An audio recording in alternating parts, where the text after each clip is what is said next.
જય સ્વામિનારાયણ. હા, તો હવે સાંભળો.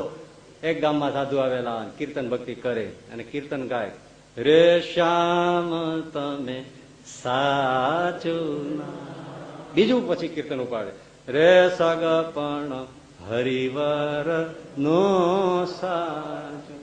બીજું બાધું ક્ષણભંગુર કાચું, રે સગપણ હરિવર નું. એક મહિલાએ સાંભળ્યું, મુખડું યાદ રહી ગયું, રે સગપણ હરિવરનું સાચું. બ્રહ્માનંદ સ્વામીનો કીર્તન અને સહજાનંદ સ્વામી પ્રત્યે ભક્તિનું અનુપમ હૈયાનું હેત.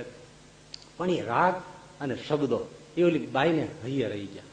આટલો જ ટુકડો, રે સગપણ હરિવર નો સાચું. એ ઘરકામ કરે, જે કઈ કરે, છાણા થાપે, વાસીદું કરે, અનાજ દળે, જે દળે, પણ આટલી જ પંક્તિ બોલી રાખે અને એમાં હરિવરનું ભજન થઈ રાખે.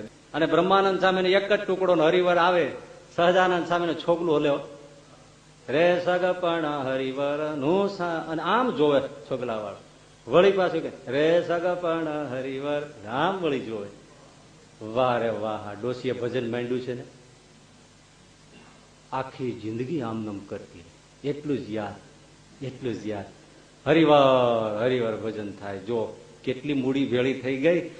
એમ કરતા પછી એ ડોશીનો અંતકાળ આવ્યો, તોય મુખમાં એમ છે, રે સગપણ હરિવર નો સાચ. અને શ્વાસ છેલ્લો, અજવાળા પથરાયા, અવકાશમાં તેજ ફેલાયું. આમ દિવ્ય સહજાનંદ સ્વામીની મૂર્તિ 3 છોગલા વાળી બોલતી બોલતી અવકાશમાંથી નીચે ઉતરી. ડોશી, રે સગપણ હરિવર નો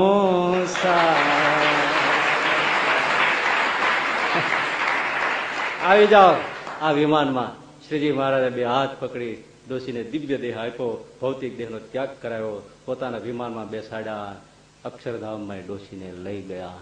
આ મૂડી કામ આવે. એટલે શંકરાચાર્ય કે છે, ભજ ગોવિંદમ ભજ ગોવિંદમ ગોવિંદમ ભજ મૂઢમતે.